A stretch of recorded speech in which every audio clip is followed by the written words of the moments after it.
అందమైన జీవితం కలలు కంటే రాదు, కష్టపడితేనే వస్తుంది. మనం ఒకరికి మంచివాళ్ళం, ఇంకొకరికి చెడ్డవాళ్ళం.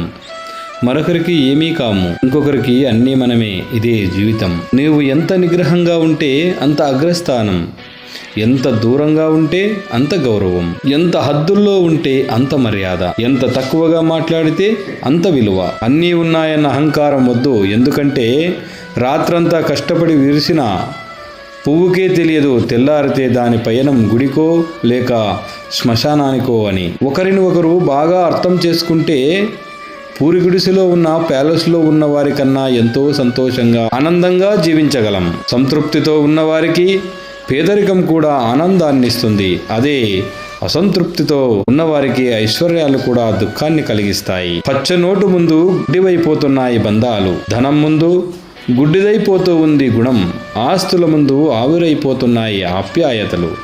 నేటి మన ప్రవర్తనలే రేపు మన పిల్లలకు అస్త్రాలు.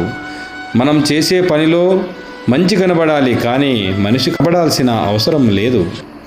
జీవితంలో మనం సుఖంగా ఉండాలంటే ఈ 3 పనులు చేయాలి. ఎప్పటి పనులు అప్పుడే చేయాలి, ఎక్కడి వస్తువులు అక్కడే పెట్టాలి, ఎక్కడ విషయాలు అక్కడే వదిలేయాలి. సర్వం శ్రీకృష్ణార్పణమస్తు. లోకా సమస్తా సుఖినో భవంతు.